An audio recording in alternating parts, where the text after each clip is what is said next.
যে উনি রাসেল 2001 সালে বর্তমান প্রধানমন্ত্রীর একটা স্টেটমেন্টে কোট করলেন 2001 সাল আর 2026 এক না। কথা কি ভিন্ন হয়ে যাবে? না 2001 সালের কথা 2026 সালের কথা ভিন্ন হয়ে যাবে।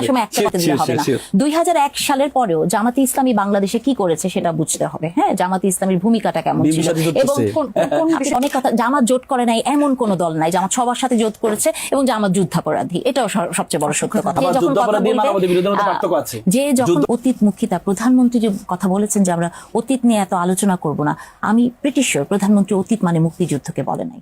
দেখেন, আপা বলেছেন যে এই প্রধানমন্ত্রী হয়তো ৭১ না বলে অতীতকে বুঝিয়েছেন। আমি প্রধানমন্ত্রীর কোটের আনকোট করে ওনার 2000 সালে যে পত্রিকার যে সাক্ষাৎকারটা আমি কোটের আনকোট করে একটু পড়ি। হ্যাঁ, এটা হচ্ছে 2001 সালের সাপ্তাহিক 2000 পত্রিকাকে দেওয়া সাক্ষাৎকার, কোটের আনকোট করে পড়ি।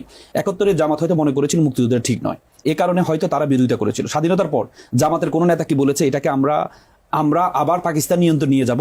আমার তো মনে হয় না কোথাও তারা এটা বলেছে। এই যে মুক্তিযুদ্ধের চেতনা, রাজাকার, এটা নিয়ে আমাদের পূর্বপুরুষরা এত সময় নষ্ট করেছে যে যেটার ভোগান্তি এখন আমাদের পোয়াতে হচ্ছে। আমরা জেনারেশনকে বলবো, আসুন আমরা সামনে এগোই, রাজাকার নিয়ে চিন্তা করে সময় নষ্ট না করে মানুষের অর্থনৈতিক মুক্তির লক্ষ্যে কাজ করি। তাহলে প্রধানমন্ত্রীর কোটের আনকোট করে এখন কথা হচ্ছে, আপা বললেন যে জামাত অপরাধ করলে তো অপরাধের বিচার হবে, মাপ চাইলে তো অপরাধের বিচার মাপ হয় না।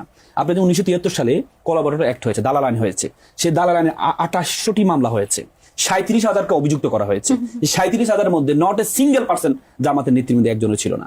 37,000, সেখান থেকে 750 জনকে সাজা দেওয়া হয়েছিল, আর বাকিদেরকে শেখ মুজিবুর রহমান ক্ষমা করে দেওয়া হয়েছে।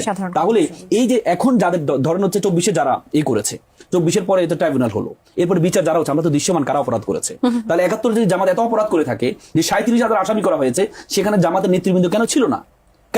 চাই সেটা হচ্ছে যে উনি রাসেল 2001 সালে বর্তমান প্রধানমন্ত্রীর একটা স্টেটমেন্টে কোট করলেন 2001 সাল আর 2026 এক না। কথা কি ভিন্ন হয়ে যাবে? না 2001 সালের কথা 2026 সালের কথা ভিন্ন হয়ে যাবে।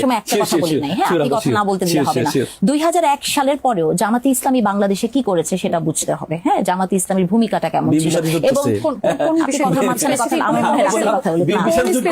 আমি মনে করি রাসেল, কারণ এটা এক ধরনের, আমি মনে করি যে এই জন্য আমি অনেকটা আপনি পুরো টক শোটাতে দেখবেন যে রাসেল অনেক কথা, জামাত জোট করে নাই এমন কোন দল নাই, জামাত সবার সাথে জোট করেছে এবং জামাত যুদ্ধাপরাধী, এটাও সবচেয়ে বড় সত্য কথা। হ্যাঁ, এবং আমি মনে করি যে একটা টক শোতে আসলে যে যখন কথা বলবে তাকে কথা, আমার মনে হয় জেনেভা কনভেনশন আলোকে যুদ্ধাপরাধী তারাই যারা শরিক ছিল। যুদ্ধাপরাধী এক জিনিস, মানবতা বিরোধী ভিন্ন জিনিস। একজনের কথা মাঝখানে কথা বললে